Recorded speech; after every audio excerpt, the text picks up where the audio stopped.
Welcome to Therapy is Dope with Alicia. And Julie, let's make self help fun again. No, seriously, laughter is the best medicine. Come and join us as we introduce new ways of thinking and being. And hopefully get you laughing along the way. Woohoo! We're back at it. And this week, we're bringing you inner child trauma. Oh, well, hopefully, we're not bringing you inner child trauma.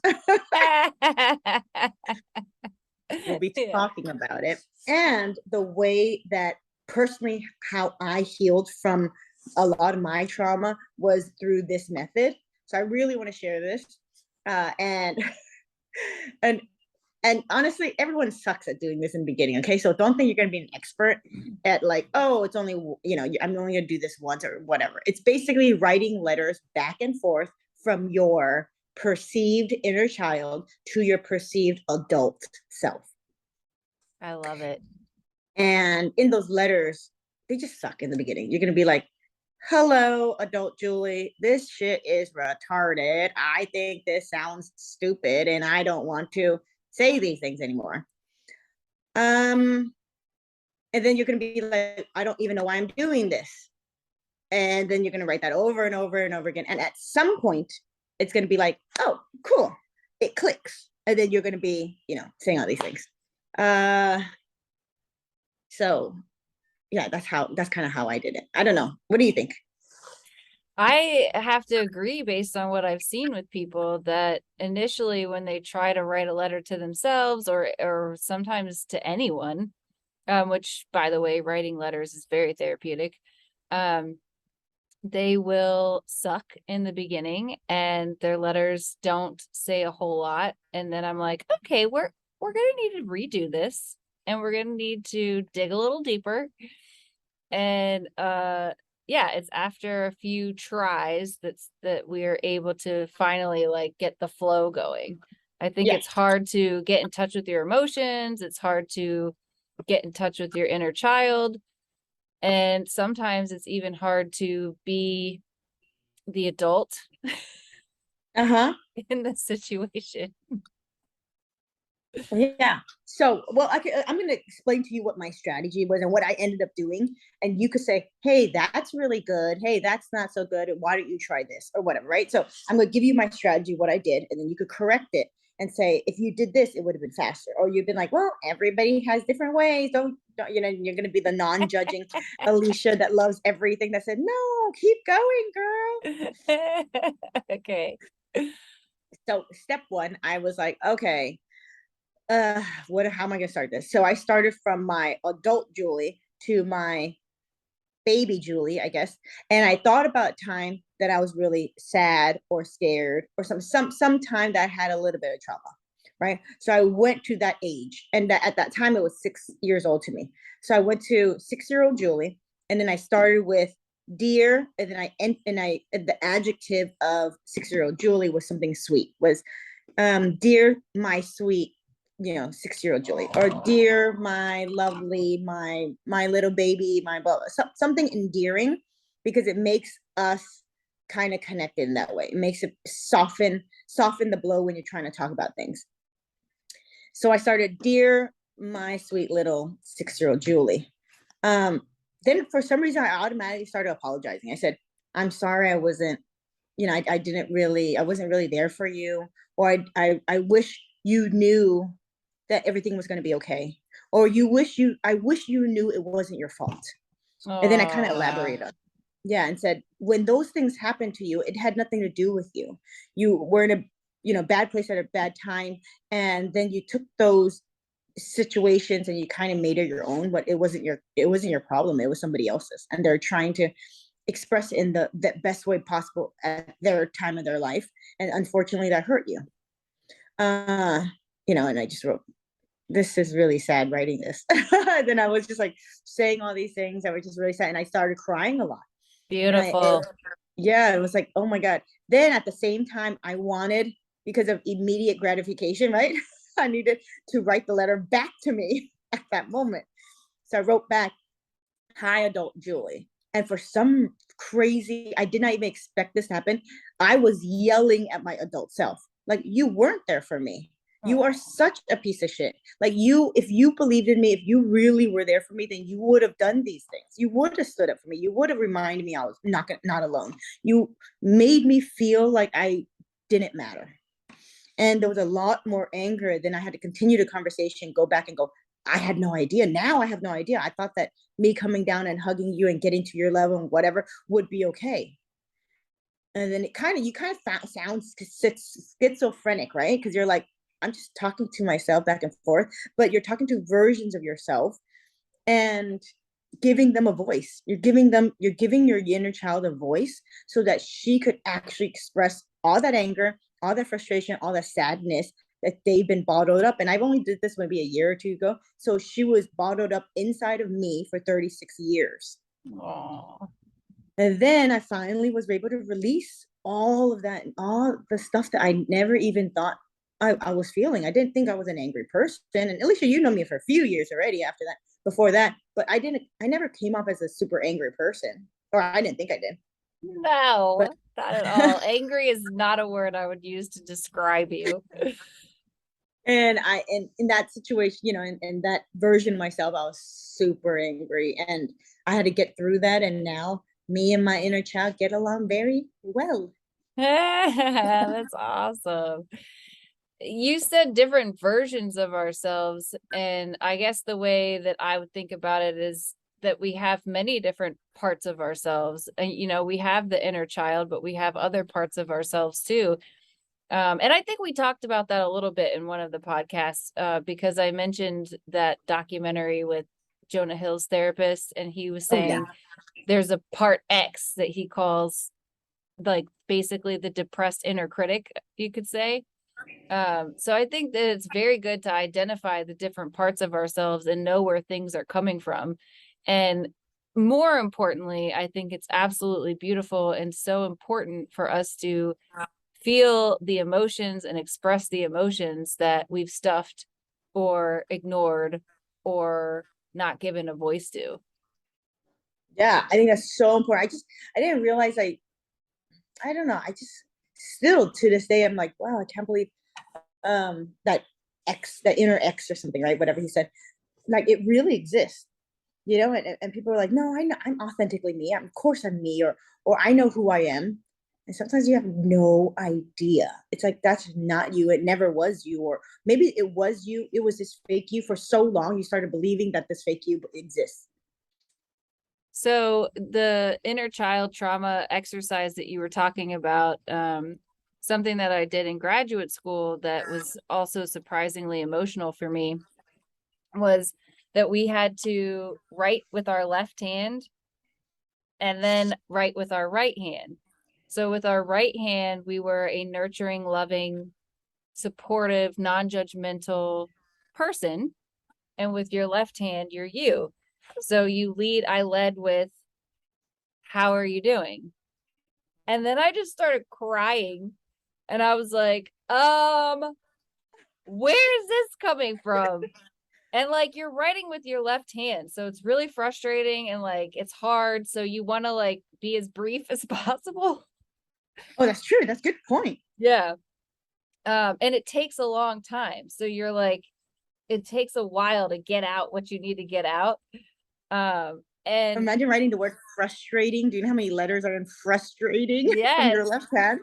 S R. And but that's a good thing, because then you have to sit with that emotion the whole time that you're writing with that hand. And again, I was surprised. Like, I was just in class, like ready to be in student mode, and I was not anticipating that tears were going to come. Like, what in the world? So I do think when we really get in touch with ourselves, and sometimes, they were saying that by using your left hand, you're also accessing a different part of your brain. I mean, for me, my left hand's not my dominant hand, so I guess I should say that as well, because some people are left hand dominant, so you want to switch it up so it's not your dominant hand.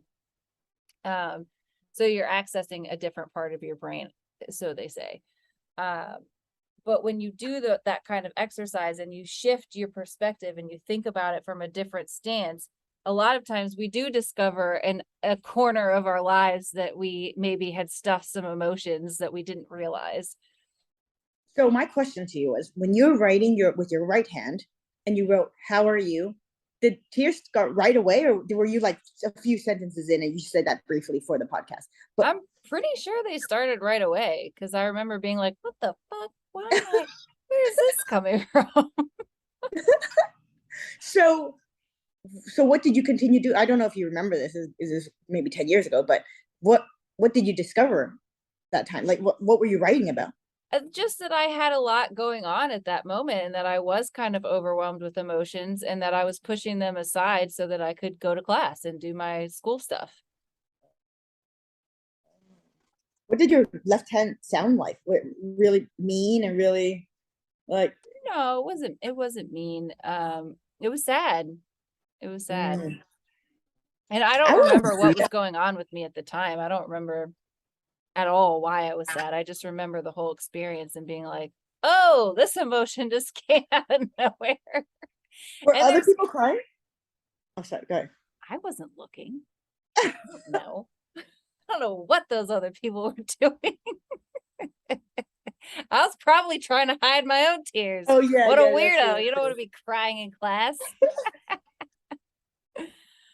Um, shoot. Now I don't remember what I was going to say.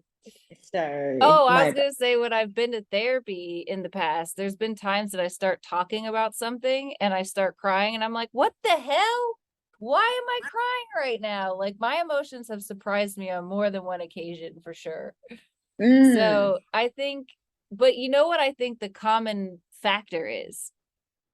This mature, nurturing, loving part of ourselves that exists that just softens us up and it makes us feel comfortable and it makes us feel like we can be vulnerable and then we can let loose and really experience those emotions. But I think we need to feel like we're in a safe presence first. And mm, when I was in therapy, I felt like I was in a safe space, but also in that activity, this was the nurturing, loving person.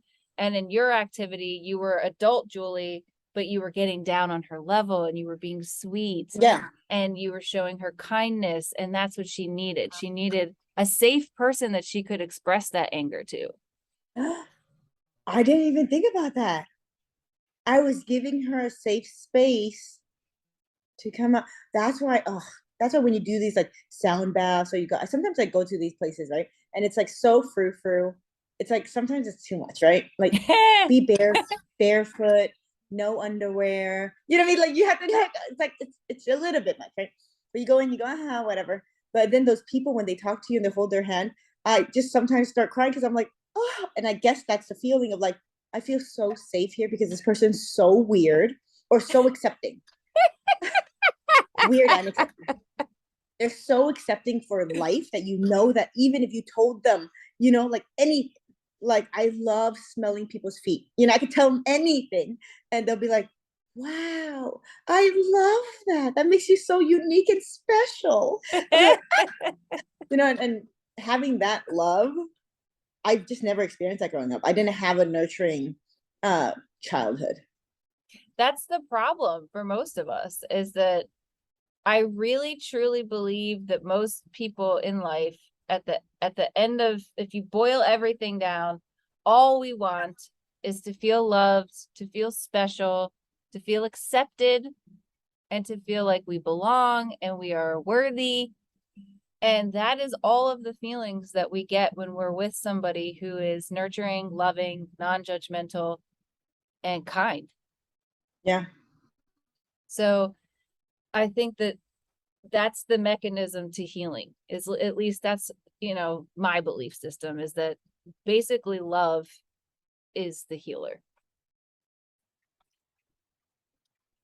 No, we should make shirts with that. That's cute.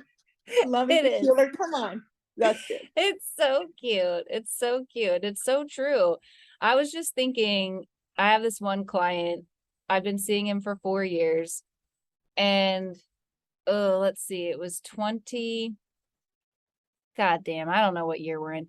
Anyways, when I met him, he was a freaking disaster, like chronically horribly suicidal and angry and anxious and just complete mess of a dude. And he had experienced a lot of childhood trauma. And over the years, he has gotten so much better, and he is in such a different place. And he still has a lot of work to do, of course, but he has improved so much. And this week we had a conversation that was difficult. And in the past, when we had a difficult conversation, it would ruin our entire session. And he would just get like, he would have this like horrible, like depression and anxiety attack, I guess you could call it, where he would like dissociate. And it was like really In the rough. middle of the session? Oh, yeah. In the middle of the session, he would Oh, just like wow. stop talking and like zone out. And it was like really rough. But he was able to get through this difficult session, and he did so well. And I told him, I'm like, I know you, so you're going to think that I'm angry that we had a difficult session, because he always thinks I'm angry, which is just a reflection of who his parents were. I said, but I want you to know that I'm really happy that we got to have this session and that you got to do hard work today. Oh my God, I'm feeling emotional now talking about this. Oh, cry. Because I was really so proud of him and how far he had come. And he told me in that moment, he was like, "You're the best mother I've ever had." And the thing is, a therapist often becomes like a mother figure to someone. And that is how the healing happens for people. If you can provide that nurturing, loving, non judgmental space for somebody, they're able to heal through that. Wow. And, of course, there's other work involved, but that's a big part of the puzzle right there. Huge. Yeah. Wow. That's crazy that he said that he basically referred to you as a mother, because you subconsciously think that, you're not like, oh, I'm calling mother Alicia. You don't think that when you're calling a therapist, right? But like when he said that, I bet you he didn't even realize he was saying that. I know I've said it to my therapist. I wished her a happy Mother's Day and told her she was my pseudo mother. Oh, that's cute. That's cute. And she was like, that's not unusual, right? And I was like, yeah, I know. Do people wish you happy Mother's Day? Yeah. Yeah. They wish me all kinds of things. My clients are very nice. Like, I also receive gifts, but that's on the Oh, low. people do bring, like, they know I always have candles in the office. So people do bring me candles Oh, that's cute. and things like that. So, yeah, they do. They can't help themselves. I no, honestly, I had a therapist for 4 years, and she kind of, thinking about it now, she really did feel like that. She felt like a very nurturing person. The reason why we stopped this because towards the end, I think she became too much a mother. Like, she literally said, "Oh, Julie, you shouldn't be doing that." She did that towards like the last 5 sessions, and she started really like telling me what to do. And I think she just she just ended up like we got so involved in my life that she started becoming disappointed in me. And I was like, oh, Oh, I can't really be in this thing right now. oh, yeah. But you can't help it as a human being. Sometimes you can't help it. So I don't blame Well, her. yeah, as you were saying that, I was thinking of a client that I've definitely gotten frustrated with. And I've definitely said things to her that probably aren't very therapeutic. But sadly, her parents were so shitty that my my fuck ups have been really mild Oh, in comparison to what she's been through. So I don't know that she's ever even thought about it that way. I mean, maybe she's never said it to me. she's probably scared of you. I hope not. I'm just kidding. But the reason I wanted to talk about inner child trauma in this specific episode was because I think it comes off as it comes off kind of crazy. It comes off too frou-frou. It comes off like it's such a strong, like it really is a powerful strategy, it's a powerful method of therapy for people. And it just, I wish I had a different name. The inner child trauma. They're like, this sounds so lame. It just sounds like but when people are doing therapy, they have a stigma. They have less so now, but you have stigma. Oh, I go to therapy, right? And it's like, okay. But could you imagine? Oh, I'm working on my inner child trauma, like that. I'm okay with it because people think I'm weird anyway, uh, and I'm all up in that stuff. But if someone was slightly insecure about it, or like embarrassed or whatever, imagine trying to say I'm doing inner child work. It sounds like, it sounds weak, or it sounds lame, or it just has a better, I wish they had a better PR person and said, no, we're gonna we're gonna update inner child trauma, and we're gonna call it new and improved or something, right? Yeah, for real. I mean, it could be called that because that's what you're doing. You could call it confidence work or Yeah, self-esteem work or or putting the puzzle together, like the puzzle work, because like, you're putting the pieces of your life back together, something, whatever. It could be called anything, right? But all of this really helps that child at whatever your age was that dealt with trauma, and it might not be as crazy as an abuse, like a specific example. It can't be like, oh, I was abused at this time, this place, by this person. It might not even need that definition. Trauma could be cumulative, right? It could be over years. It was these little things that people did. It was, or these little comments that you started believing. You started believing to make you feel like you're not good enough. And there wasn't a specific day or moment that defined it. So people need to understand that too, because it could be at any age, and maybe like a sum of a few experiences from different people. yeah, I mean, at this point in my life, I really think it's true that everyone's experienced trauma of some sort. And the way we describe it in the therapy world is that some people have big T traumas, which are like obvious things like going to war or being raped or something like that. Those things you don't escape unscathed. There's just no way around it. But then there's also little T traumas like what you're talking about, like maybe somebody being verbally abusive to you over years, or um, maybe experiencing homelessness. That's actually not even considered a trauma by the DSM. It's not. Or no, isn't that crazy? It's so wild.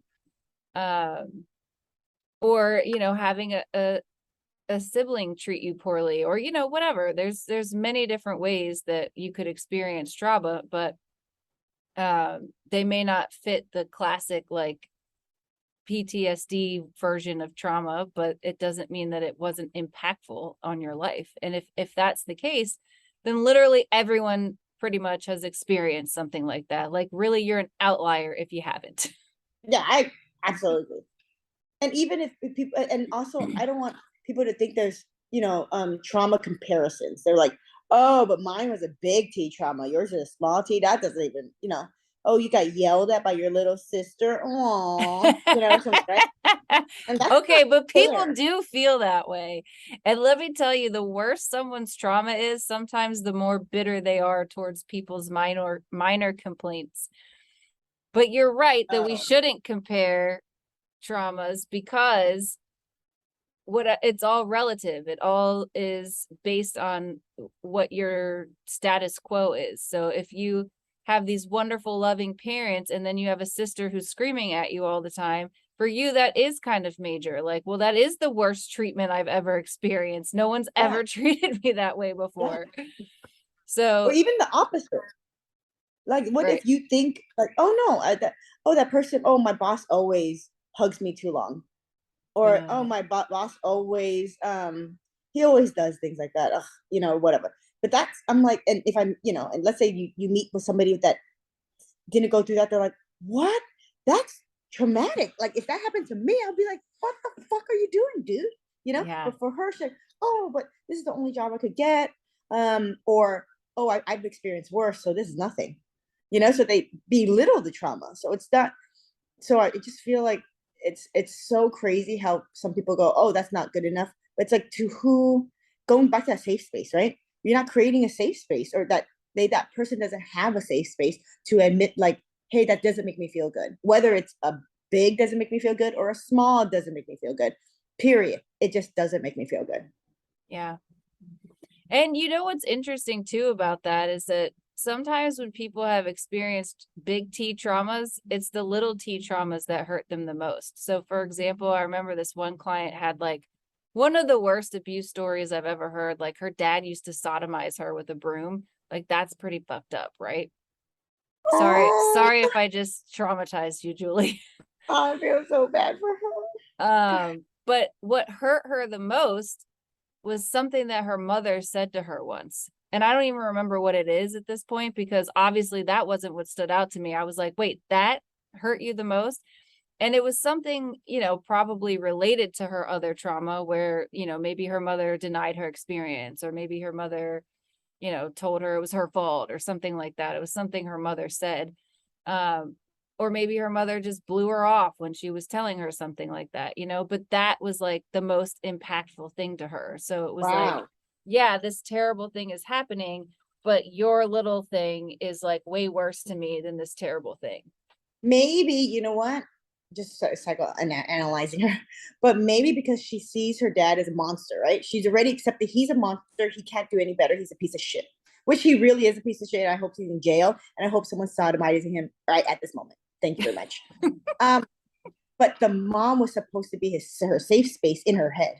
So Right. maybe to her, her mom was the person that was was logical or the only nurturing person in her life. And once she gets a little bit of cold shoulder for a day, she's like, oh my gosh, she was my only world, because in this world I have a monster. I did not have my world. Right. Yeah, you're uh, exactly right. You're exactly right. But again, it goes back to everybody's experience and exactly how they feel about their experience and how things compare in their experience. So there is no way for us to truly compare yeah. traumas. Is she okay? Tell me she's okay. I don't know. I mean, I saw her a long time ago and I mean, she was sober when I saw her, so that was good.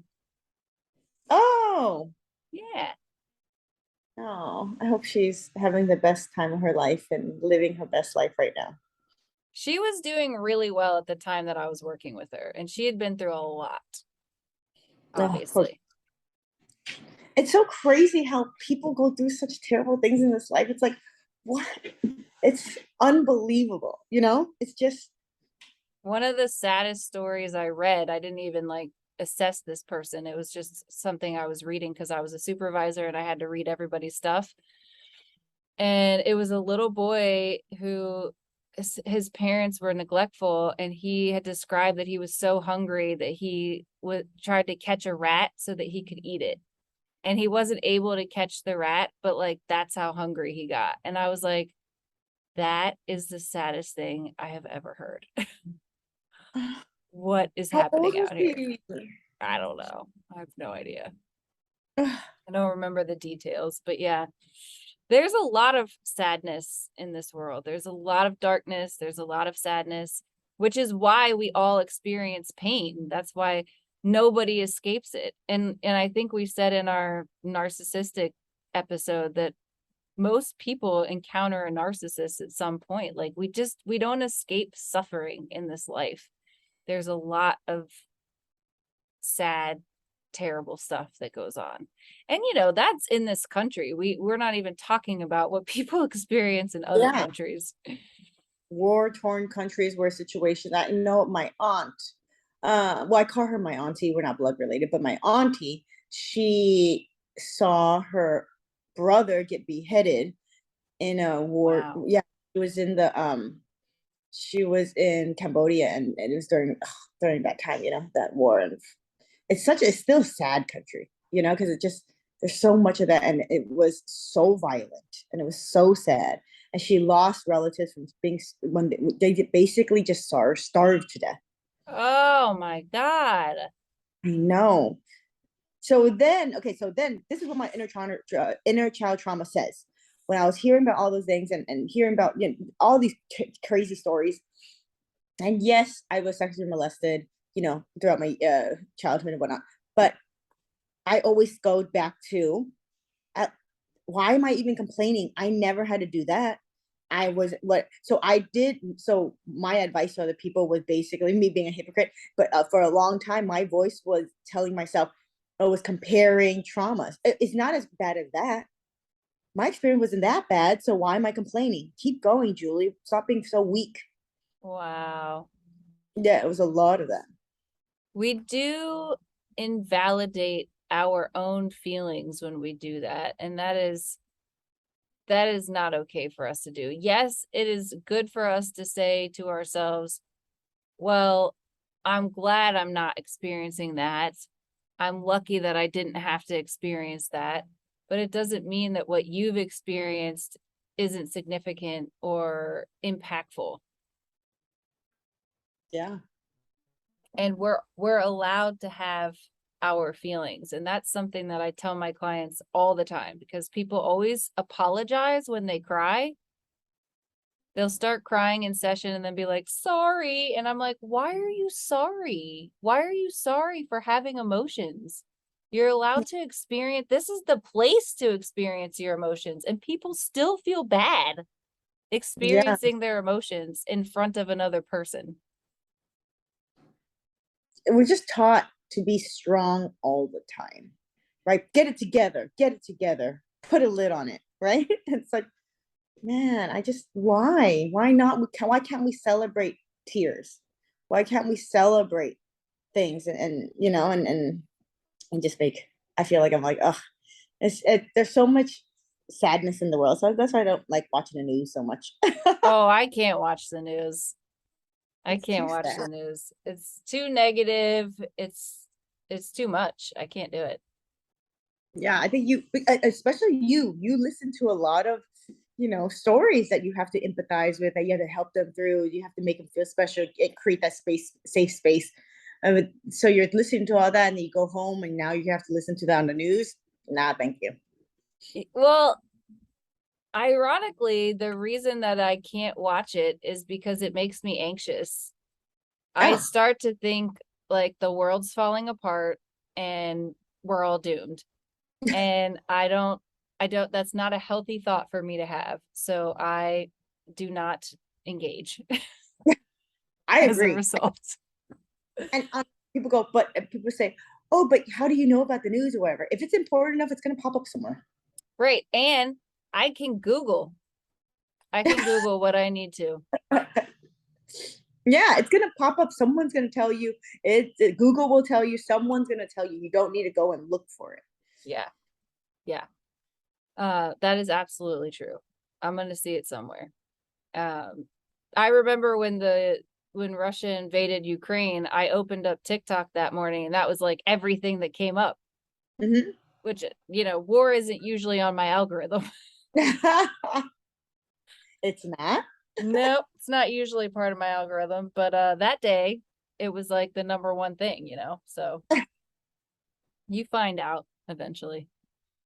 Um, but anyway, going back to the inner child trauma, that being invalidating our own feelings is the opposite of allowing ourselves to have those feelings and experience them.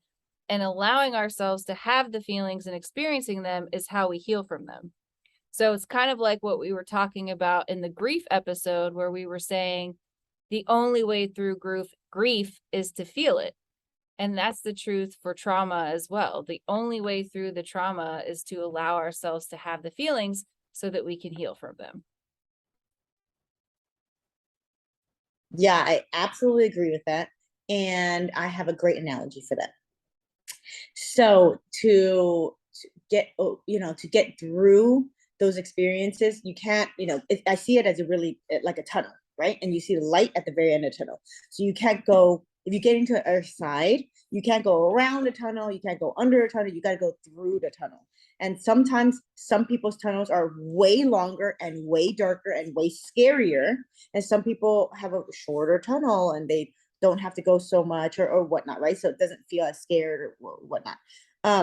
But everybody's shape and size and depth of this tunnel is different. But no matter what, you have to go through it to get to the other side, period. That's good. That's really good. I know one of the metaphors that we use in therapy is to say, think of it like having a surgery. Like usually you're experiencing a bunch of discomfort and that's why you're willing to have the surgery. But then after the surgery, usually your pain level is much higher than before the surgery. Oh, And people regret even sometimes having the surgery, like, oh, why did I do this? And then after they heal, they're like, oh my God, I'm so glad I did this. My life is so much better. I feel so much better. yeah. So, That's really good analogy because I need to remember that. Yeah. yeah, And my, full circle on the inner child trauma and the letters that you or the exercise that you have to do. It's the same way. You're going through surgery, right? So it's gonna feel really crappy, and it's like, why did Alicia and Julie tell me to do this? Because now I feel even more sad. Like I was so successful in stuffing this underneath for so long and brushing it under the rug for so long, kicking the can down the road for so long that I felt a little sad, but not really. But now that I'm putting in my face, I'm writing these letters, I'm opening up them Pandora's box, I feel the shittiest I've felt before. But it's like, that's the beginning. Just keep going because the healing, that's the healing. So wait till this pro surgery, you're going to feel like shit. But keep going because at that point, you're still healing. well, and it's true. Like, think about if you get a hip replacement, it hurts like hell to start walking again, but you have to. That's like part of the recovery. You have to start walking. And even when you feel stiff and even when you feel tired and you feel sore, you have to get up and you have to move again. So it's the same concept. You have to keep moving, even if you're moving slow and if you're decrepit, if you're using a walker or whatever, you have to keep moving. But with that being said, we also have other types of treatment for trauma um, that have been discovered, I guess you could say. So thank God for technology and research. But hypnosis is the basis for EMDR and ART, which are two popular trauma therapies. And those basically kind of ease the pain of dealing with the trauma because they do relaxation kind of in the beginning and then they end with some relaxation, because when a person is too overstimulated or too emotional, they actually don't do well processing the emotion, and it becomes counterproductive. So as therapists, we do have to be very cautious about that because, like you're saying, sometimes people have stuffed stuff for 36 years and now we start dealing with it and it's like way overwhelming. Like I've had clients get Baker acted because they started talking about their trauma and the next thing you know, they like couldn't handle life. So, Oh, and that's okay because that can happen. Um, but you know, if we know that we're about to take the lid off of something, we should be real careful in how we proceed. And sometimes the relaxation exercises or meditation or breathing or visualization, you know, whatever those things are, can be really helpful. And also, me as a therapist, I'm a huge fan of medication for people because even if you don't stay on it forever, it can at least help you get through that period of time where everything's really overwhelming and difficult. It's way better than trying to kill yourself. That's how I thanks. think That's about it. great advice. Yeah, and our bodies also suffer, you know, it's not just Oh, our yeah. feelings. Our bodies also suffer from the emotional trauma. So even if you're not having a overt physical reaction, internally our bodies suffer when we ignore our emotions and also when we're overwhelmed by our emotions. So we, again, it's like finding a balance. It's really tough sometimes. Yeah. Where does it show up in your body when you feel either overwhelmed or you knew you're trying to hide, not face a certain issue? My stomach. Me too. Yeah. It's really a pit of my stomach. Like my stomach feels like this is visually this is what it feels like, right? So it literally feels like it's shrinking and shrinking and shrinking and becoming like a rock. Like it becomes a Oh, solid rock in the middle of my stomach, and it just feels so painful and it feels super heavy. and then just huge feelings of loneliness and abandonment show up. Oh, that's really sad. Mine kind of starts with like almost like butterflies in my stomach, um, like a fluttery feeling, but then it's like burning. It's like inflammation Oh, immediately. like or something like as a reflex type of thing. Yeah, yeah. Uh, so when you Um, get really anxious, that's or when the first signs of your anxiety popping up is that fluttering feeling. yeah, Hmm. that's the first sign. Also, if I'm anxious, I will I will sometimes feel like I'm not breathing deep enough. Like that's like the first sign for me. Like I'll feel like having a hard time like catching my breath. Like I feel like I need to be more conscious about my breathing. Um, and that's a sign that I've been too anxious for too long. Oh, Yeah. maybe I feel the same way. I don't know if I would define as anxiety or whatnot, but I do when I'm really focused or really concentrated or really stressed about, basically really stressed about something, I forget to breathe. Like Yeah. I'll do something, I'll catch a breath, I'll be like, wait, how long have I not? How long have I been holding my breath? Yeah. Yeah. I remember realizing it for the first time. I was driving home from school and I was like, man, I just feel like I can't breathe right now. Like, what is going on? So then I started like, I was like, am I anxious right now? Because I wasn't even consciously aware that I was anxious. I felt Mm. it in my body first. And then I was like, well, I do have this going on and that going on and this going on. And I was like, oh, yeah, I guess I have a reason to be anxious. I guess there is a lot going on right now. At that time when you said you're driving home from school, did you were you was your anxiety taken care of and aware of your anxiety and you knew that you had this issue and you're taking, your medication, whatever, or were you completely unaware of what that meant? No, this is when I was going through graduate school, it was kind of like going through therapy. I mean, I was going to therapy at the same time, don't get me wrong, but it was a whole like learning process and it taught me so much and it made me realize so much about myself. And I really did not embark on the journey trying to learn about myself. I thought I was chill, thought I was good, you know? But unfortunately, I learned a lot about myself and I learned that I was anxious and I learned that I held it that I wasn't always aware of my feelings. I learned that I was responsible for my feelings and all of these things. And it was very impactful for me. So I don't remember exactly what was going on in my life at the time that I noticed that I wasn't really breathing, but Mm. but I do remember realizing that I was anxious and I didn't even know it until I couldn't breathe. Oh, so interesting, huh? That your body knows things that we don't know, and it could be years later you go, oh, that's what you were trying to tell me. Girl, it is so real. I remember this client came in my office once and he was like, I'm not doing well. And I was like, really? Because I had met him through his wife and he was always like the stable one. And Oh, he was super chill and super cool.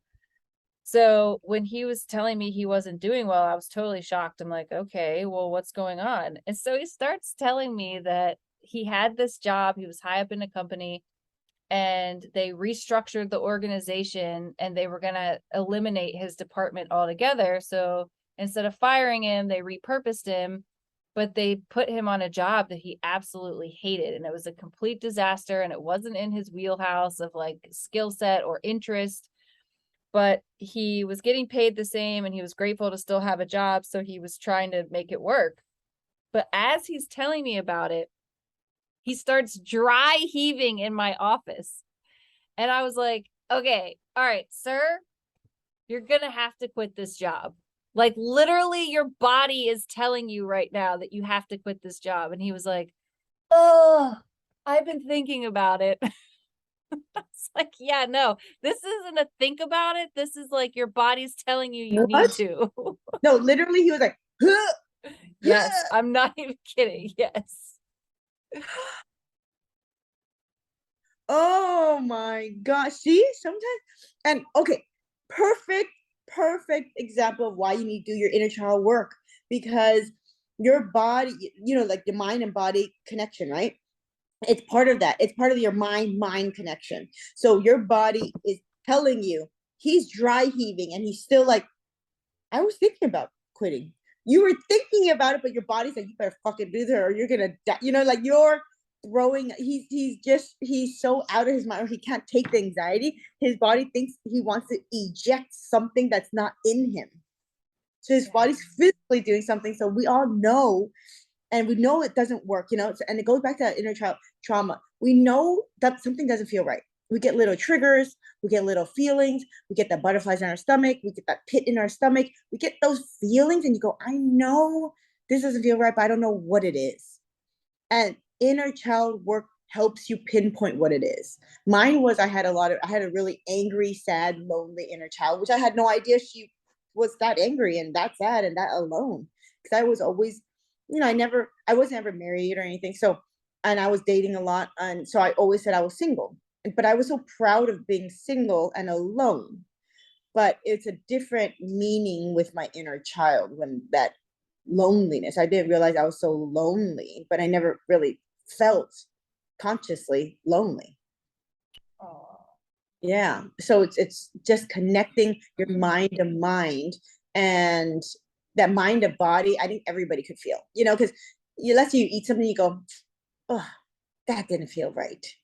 Or your stomach hurts a little bit. Oh, something's wrong. I don't know what it is. Something's wrong.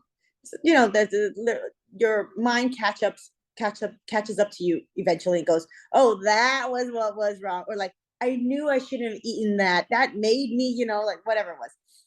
And the connection might be delayed. But if you never have your mind to mind connection, you may have delayed it for decades. Oh, and people do. I saw this video recently where this girl was saying, if you're in your 50s and you're falling apart mentally, you need to take my course or whatever. And basically, she was saying that as a woman, we can throw ourselves into our career, throw ourselves into our relationship, and throw ourselves into our kids. But eventually, in your 40s and 50s, when your kids are older and your life is kind of slowing down and there's not as much distraction, you can't escape your feelings anymore. And so people start to have like full mental breakdowns because they've been avoiding their feelings for decades, like you were saying, and running from them. And they finally caught up with them. And they always catch up with us in some way, shape, or form. That's why people are like, oh, feelings. Who cares about feelings? Feelings are stupid. Feelings suck. And I hear that all the time, but our feelings not only impact our body, they impact our decision making, they impact our motivation, they impact so much of our lives. They're really important for us to pay attention to. Yeah, absolutely. And it was sad because, well, I took this inner child trauma course, and it was from Wu Wei Wisdom. Highly recommended. But it was this, so I just listened to all their YouTube videos for free for a long time. Then I started taking like a weekend seminar that they offered, a couple of one-to-one courses, and it was unbelievably good for me. And basically, in that seminar, he does, it's a married couple. It's David James Lees and Alexander Lees, and they host this self-help course. And they basically, try to get into your inner child head and ask why. Why do you feel this way? Why do you feel this way? Then once you get to that kernel of truth, or that core of what you believe, let's say it was like, I'm not good enough, and he helps you give that voice, give it a voice, and basically turn it down, like reject that voice. And for me, I needed somebody to do that, and through his strategy completely helped. And it was just sad also, because in that seminar there was like 60-year-old woman, and she was so sad, and there was a few like 50-year-olds and 40-year-olds, and I think 68 was the oldest. And it was just sad because she was like, oh, I feel so free. At the end of the seminar, she said, I feel so free. Thank you so much. I feel like I could start my life now. But she was 68. And that just made me, feel sad because I also felt regretful because it was, I think I was 36 at the time. I was like, man, I started so late. I started at 38. And we also have to give ourselves, be gentle with ourselves because there's no too late, and if you start now, it's like, that's perfect. Yeah. Just start. It doesn't matter. It's like, oh no, I'm already 68. Who cares? Why not live the rest of my life this way? It's like, but why? Why live your life that way? That's my question for you. It's like, why when you could live it so much happier? And yes, there were times when I regretted it and I said, I wish I did this at 18. I wish I did this at 10. I wish I did this, whatever. My life would be so different. And that's then, and that could be true or that couldn't be true. Or maybe it's different. Maybe it would have sucked. Maybe I would have been super lazy because I've been super entitled. And I'm like, nah, life is so easy. Never experienced trauma. Everything's so um, but yeah, I love my life now. So it's like, oh, this is great. And I feel so grateful that I started. So for everybody out there, just start. Don't do an excuse. And it's for free. If you think about it, you don't have to go into Alicia and Julie seminar for like $3,000 this weekend. It's a good It's like, idea. Just I'm not kidding. opposed to that. And so it's just a piece of paper. You already have paper. If you don't, it's super cheap. I don't know. Yeah, It's like, super do it in a cheap. back of envelopes, a back of envelopes that you get anyway. Do whatever paper you have, a pen, and just write. I I think I've said it on here before, my trainings in trauma narrative therapy, and that involves writing. It's just writing essentially. And I cannot say enough about how powerful I think writing is. It's just another way to process things. And I really think it's so funny because younger people, I should say, like 18-ish, they do not want to write anything. And they're like, can I write it in my phone? And yeah, okay, sure, you can write it in your phone or your computer or your email or whatever. I've done that plenty.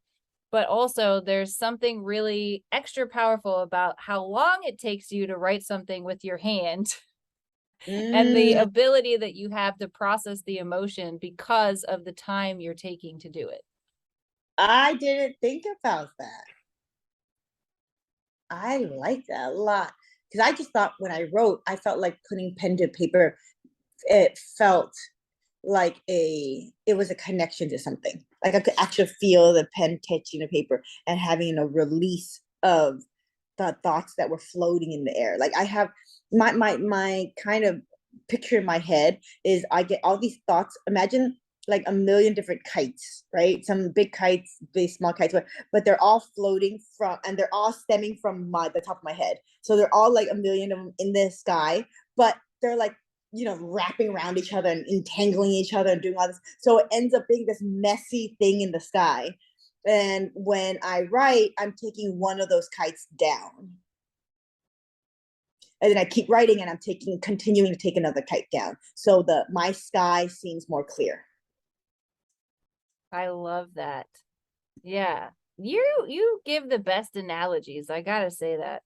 I Um, hope, I hope I do. I feel like, do I confuse people? It's like, does that make sense? Kites, sky? What you no, talking? I love the way that your mind works because you put an image to things. Oh, And I think that that's really, some people are more visual, and so having an image to something is really important, and being able to describe an image or a metaphor I think is so useful. um so yes, I guess at the end of the day both of us are agreeing that you need to write.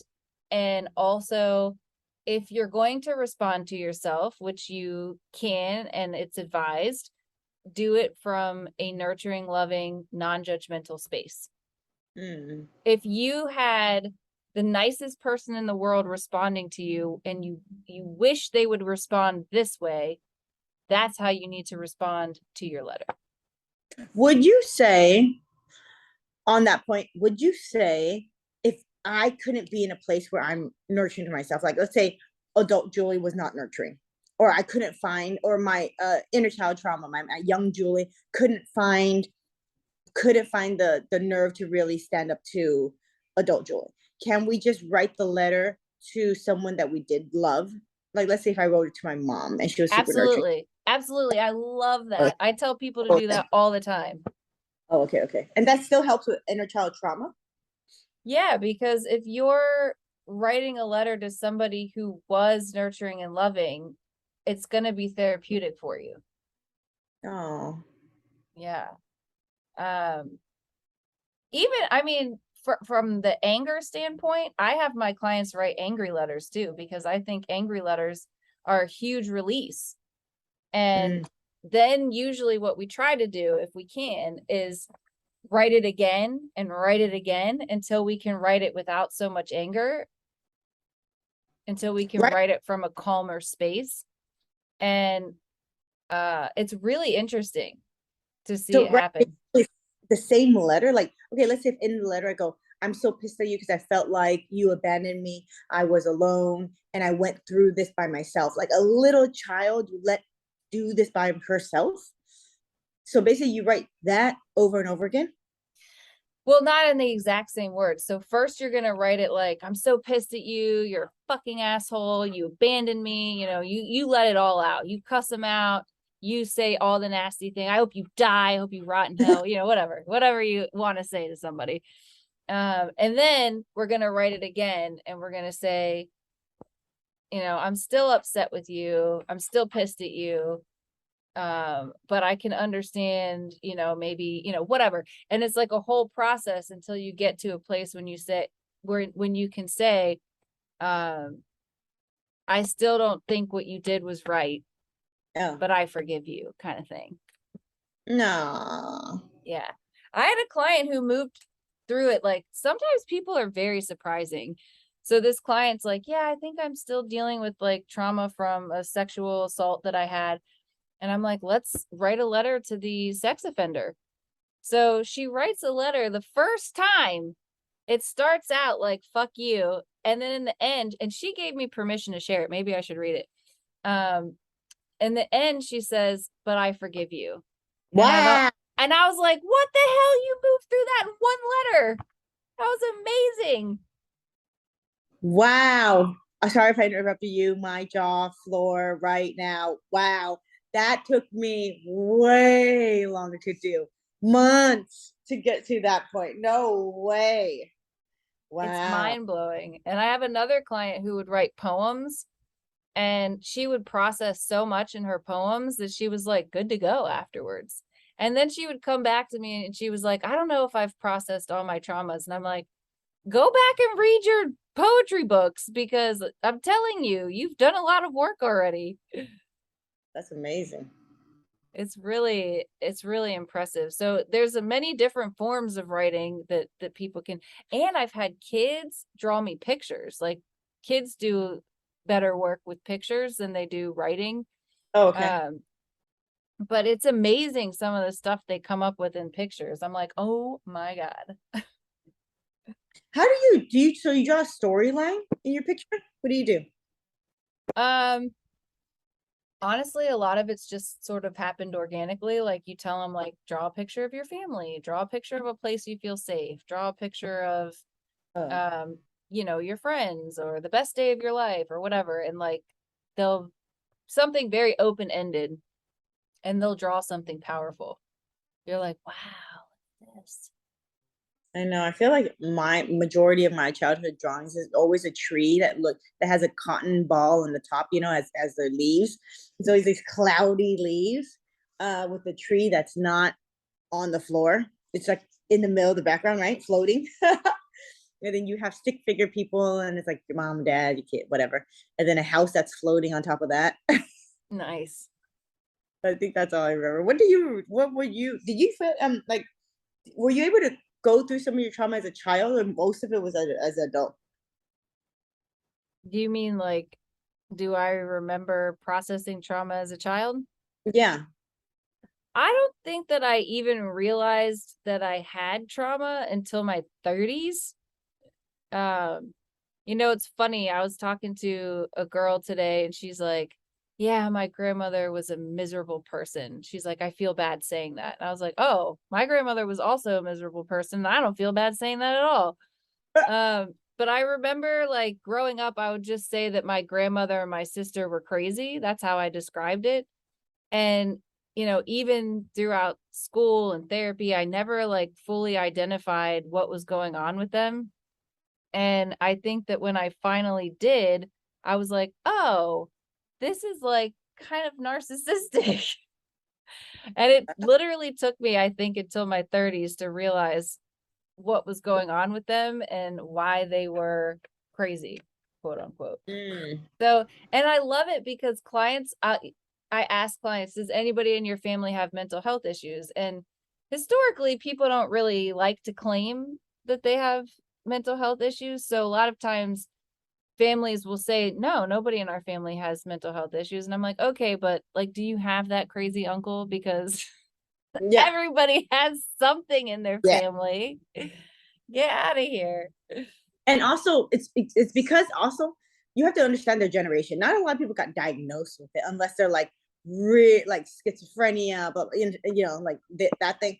But no one was diagnosed with narcissism before. Come on, you know. So it's Yeah. like now it's like, oh yeah, I definitely have a narcissistic X, Y, and Z in my life, and it's like and then you don't realize, you just go, oh, maybe they're just an asshole. And then you realize, oh no, they're mentally an asshole. I mean, like they can't help it. Maybe that's a personality trait. Maybe they're just crazy. Yeah. And It I helps. think it's okay to conceptualize it as like, oh yeah, that's just my crazy uncle. I don't necessarily know that you have to be able to put a name on it, but I know that for me, when I did put a name on things, I was like, oh my God, so much of my life makes sense now. And I Yeah. think that that's the purpose of labels in the first place, is to help people have some understanding of what's going on. I think having labels, I lived a life with a lot of rigid definitions only because it made me feel safe. It made me feel not alone, I think. It's like, okay, so narcissism exists. Okay. Now now I can label these people as narcissistic. Okay, and then now I can separate them from me. But I Mhm. think there's good and bad to everything, right? Everything in moderation. But I think I at one point wanted to label everything.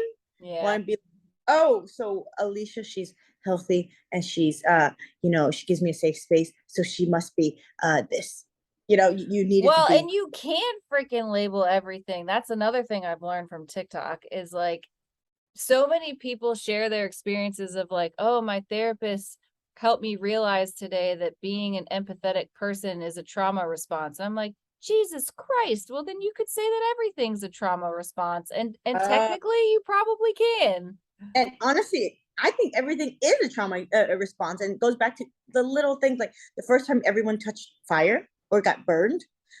It's a trauma response. Now you're not going to get next to the fire and go, oh, okay, it's getting too close, right? It's a trauma response. You got burned. You're not going to go. You're not going to be doing that anymore. I hate when balloons pop.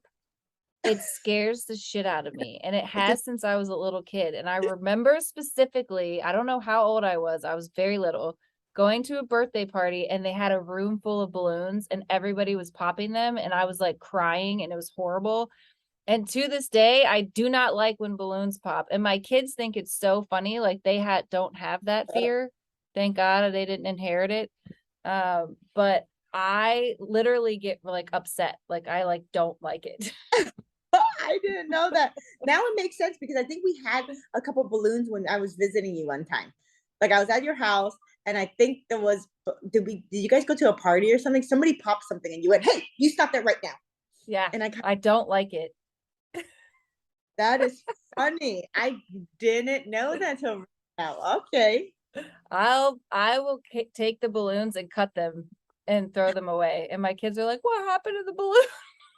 Yeah, Like, Mommy was tired of it. It was too risky.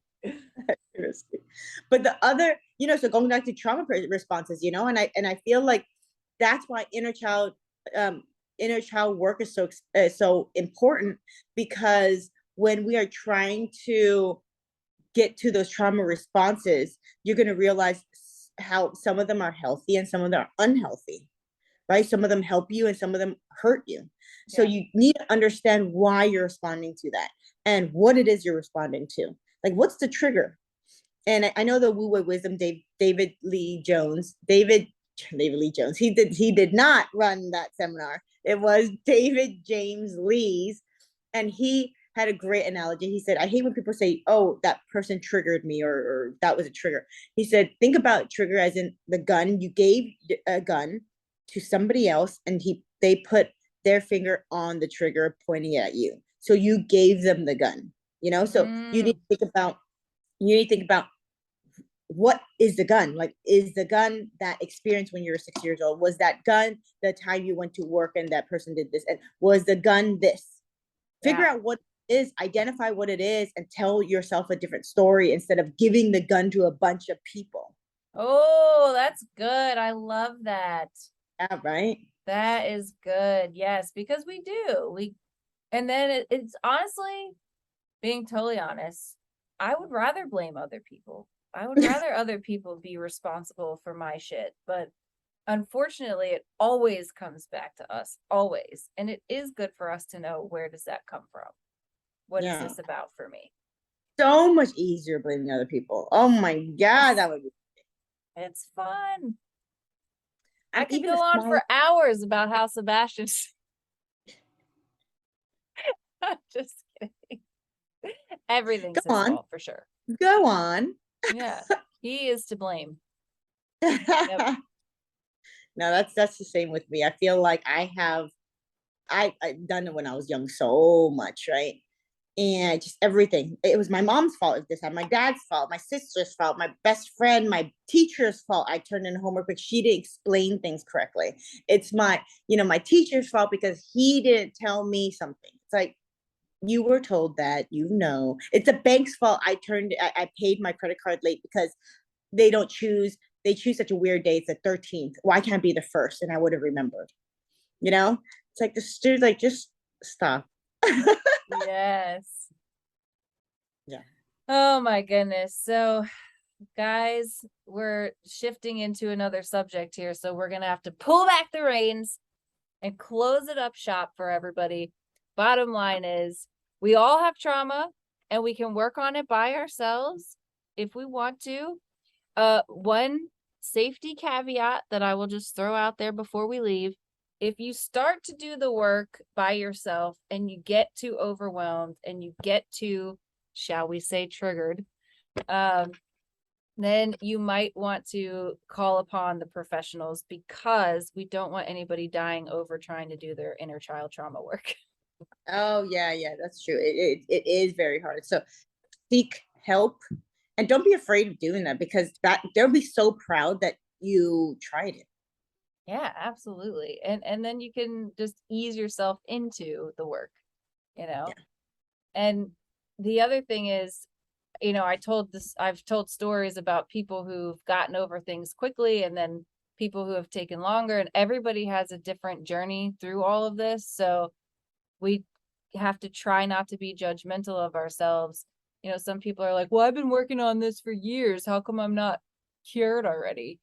And, that's just, everybody's journey is different through all of this stuff. So we got to be patient with ourselves as well. As long as Yeah. we're willing to do the work and we're trying to do the work, that's what's important. Mm-hmm. Anything else you want to add, Julie? Nah, we just, what is it? Love. Oh, what's the quote that you said that I'm gonna steal and put on t-shirts? Love is the healer. Love is the healer. That's true. Oh, I love that you said that. All right, guys. We'll see you next